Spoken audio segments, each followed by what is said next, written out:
Welcome back. Everyone. Dan Hodges back with us today in Nashville. So Johnny Appleseed, Metro Park District. I was awed by this owl that you brought in today. We've done a couple other types. Tell us what this one is. Yeah, so this is the quintessential hoot owl. This is the great horned owl.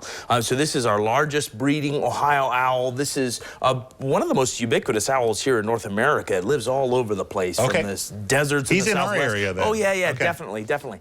He likes kind of open habitat with a mixture of woodlands and kind of meadows and kind of, if you know the red-tailed hawk, right? You drive down the road, see the red-tailed hawk. This is like the nighttime counterpart. I would He likes those environments because they allow him to find rodents and such? Exactly. And this guy, he eats just about anything. So here he is. Now imagine yourself, Jeff, being about this size in the middle of the night, wandering around. And this guy's swooping in, and this is how they hunt too.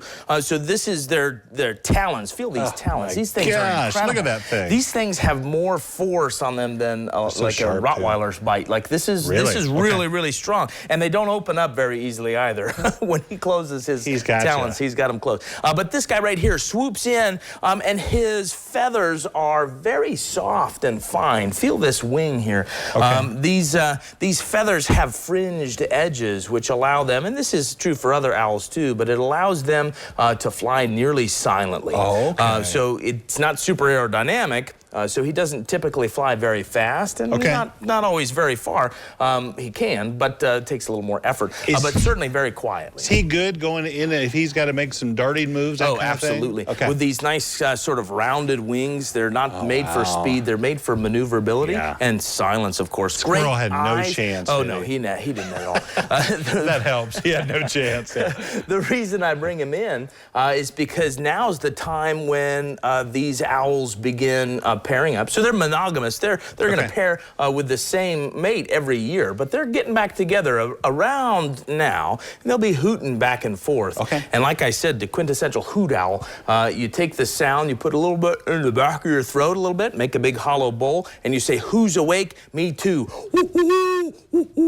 Like that. Give it a shot, Jeff. I'm not even going to try. That was really good. It's funny, the female's a little bit larger than the male, but she has a little higher voice, so you'll hear the male, and then you hear the female, and they'll go back and forth, and you can sing to them in your neighborhood too. So they're the ones we typically hear in the trees hooting. A lot of the time, especially that typical hoot. He's pretty distinctive. So you can go out into your neighborhood because they like some suburban and urban areas as well, and you can sing for them, and hopefully maybe two of you will do it the same night, the same place, and you guys can sing to each other. I think that would be good. So I was messing with what was in this jar until I realized what was in this jar.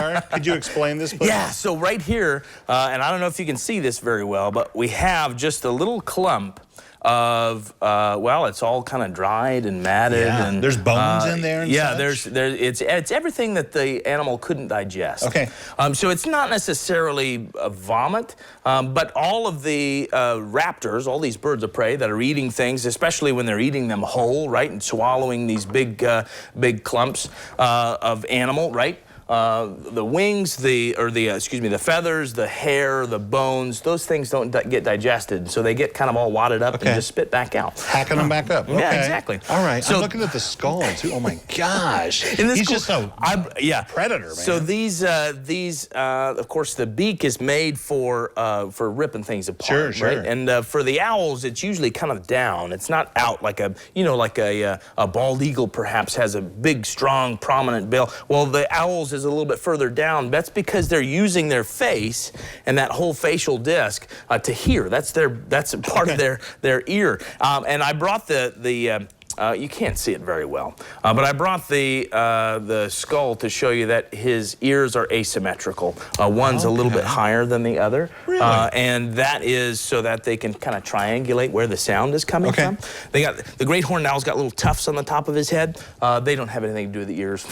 They're just real quick. I feel bad because I jumped all over the place. If we see a baby, they're like little snowy white fuzzy looking things. They're just cute little things. I think. Well, they look like little Muppets almost. They don't look real. They're funny looking animals. But that's what the great horned owl is doing. He nests a little bit earlier so that as they're raising their babies, they can pick off other birds off of their nests. Oh my gosh, it is fascinating. I love how you explain it to me. I appreciate it. Dan, good seeing you, and we'll be back right after this.